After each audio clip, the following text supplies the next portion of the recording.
안녕하세요. 역사를 누리다입니다. 이번 편은 경기도 23번째 지역인 평택시에 대해 알아보겠습니다. 평택시는 경기 서남부에 위치한 59만 명의 도시입니다. 동쪽으로는 안성시, 서쪽으로는 충남 당진시, 남쪽으로는 충남 아산시와 천안시, 북쪽으로는 오산시와 화성시와 접하고 있습니다. 평택은 평평한 땅에 연못밖에 없어 평택이란 지명을 갖게 되었다고 합니다. 평택시는 일제강점기 이전까지 안성천과 진이천의 두 하천으로 진이천 서부의 평야지역은 수원, 안성천 이북은 진이와 양성, 안성천 이남은 평택 이렇게 세 개의 영역으로 나뉘어 있었습니다. 조선시대엔 저 하천들이 감조하천이라 바닷물이 들어오는 하천들로 사실상 바다로 보면 됩니다. 이는 조선시대 당시 자연스럽게 행정구역이 서로 다르게 된 이유였다고 생각할 수 있습니다. 이후 1995년 지방자치제 실시와 함께 송탄시, 평택시, 평택군이 통합되어 오늘날의 도농복합형 평택시가 되었습니다. 평택시 인구는 삼성전자의 대규모 투자로 100조 원이 넘는 금액을 투입해 세계에서 가장 큰 반도체 공장을 고덕동에 지으면서 산업 종사자 및 발전을 기대하는 사람들이 활발히 유입되었습니다. 삼성전자를 품은 신도시의 여파로 평택시의 인구 유입이 지속되면서 경기도에서 10위권 안에 드는 인구수를 보유하고 있습니다. 또한 자동차 기업 KG 모빌리티와 반도체 기업인 SK 엠펄스, 의자회사인 CDG가 평택시에 위치해 있습니다. 평택시에는 해외 주둔 미군 기지 중 단일 기지로 최대 규모인 USAG 험프리스와 오산 공군기지가 있고 수도권 해안을 방어하는 해군 제2함대가 위치해 있습니다. 험프리스는 일제강점기인 1919년 일본군 육군에 의해 비행장으로 건설되어 1945년까지 사용됐습니다. 이후 1950년부터 미합중국 육군이 사용하게 되었고 1962년 헬리콥터 사고로 순직한 미 육군 항공준사관 험프리스 주니의 이름을 따 캠프 험프리스라는 이름이 붙었습니다. 이곳에는 유엔군 사령부와 한미연합군 사령부가 위치해 있습니다. 1984년 발표한 동요 중 하나인 노을은 팽성읍에서 노을을 보며 가사를 지었다고 합니다. 그래서 평택시에는 이를 소재로 동요제를 개최하고 있습니다. 또한 평택시는 2000년 방영 드라마 꼭지의 1975년 배경지이기도 합니다. 평택시의 행정구역에 대해 살펴보겠습니다. 첫 번째는 고덕동입니다. 고덕동이란 지명은 통합 당시 고두면의 고자와 종덕면의 덕자를 합하여 만든 것입니다. 두 번째는 동삭동입니다. 동삭동은 지제동에서 볼 때 동력에서 뜨는 초생달을 보고 동삭이라고 했습니다. 세 번째는 비전동입니다. 비전동이란 지명은 조선 후기 큰 길가에 비석이 있어 비석거리로 불렸던 데서 유래했습니다. 네 번째는 서정동입니다. 서정동은 마을의 우물맛이 좋아 서두물 또는 서둔물이라 불리다가 한자음을 빌려서 서정리라고 한 데서 동 이름이 유래했습니다. 다섯 번째는 세교동입니다.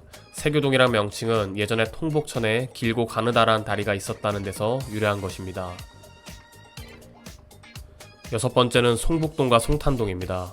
송북동의 이름은 송탄동의 북쪽에 위치한다고 해서 붙여진 명칭입니다. 송탄동은 경기도 진이군 시절 송장면의 송과 일탄면의 탄을 합쳐 송탄이라 명명됐습니다. 송탄동 출신 인물로는 조선시대 원균 장군이 있습니다. 일곱 번째는 신장동과 신평동입니다.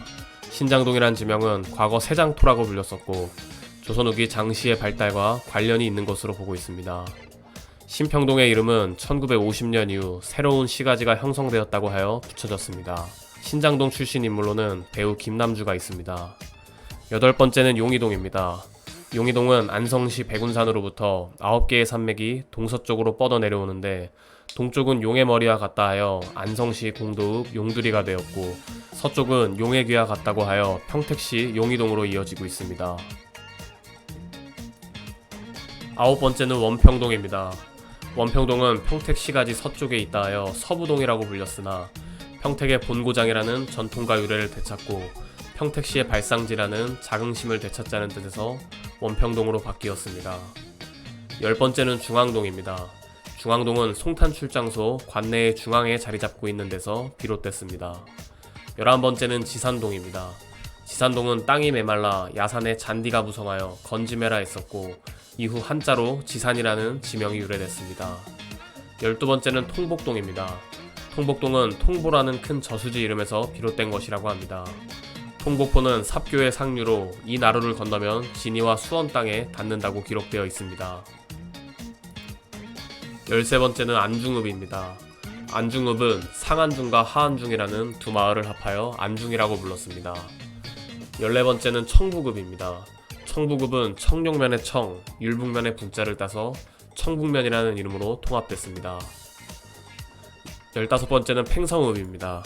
팽성읍은 원래 평택 자체로 팽성은 평택의 고구려시대 이름입니다. 평택이라는 지명은 고려 건국 후에 붙여진 이름이고 별칭으로 팽성이라고도 불렸습니다. 팽성읍 출신 가수로는 정태춘이 있습니다. 16번째는 포승읍입니다. 포승읍이란 지명은 포내면의 포자와 승양면의 승자를 따서 붙여진 것입니다. 17번째는 서탄면입니다. 서탄면은 1914년 일제강점기 초기에 행정구역 개편 당시 동탄면은 수원군의 동국면과 어탄면을 통합하여 생긴 것이고 서탄면은 진이군의 1서면과 2서면, 2탄면을 통합하면서 새로 만들어진 명칭이기 때문에 두 지명 간의 연관성은 없습니다. 18번째는 오성면입니다. 오성면은 오정면의 오자와 숙성면의 성자를 따서 오성면으로 개칭하였습니다. 19번째는 진이면입니다. 진이면은 신라 경덕왕 때부터 불렸던 옛 진위현의 이름입니다. 그러나 왜 진이라고 했는지 그 내력에 대한 기록은 없다고 합니다. 조선시대 문신이자 어사로 활동한 박문수가 진이면 출신입니다. 마지막 면은 현덕면입니다. 현덕면은 현안면의 현자와 광덕면의 덕자를 따내서 유래했다고 합니다. 이번 편은 경기도 역사의 23번째 평택시에 대해 살펴봤습니다. 시청자분들의 구독과 좋아요 감사드립니다.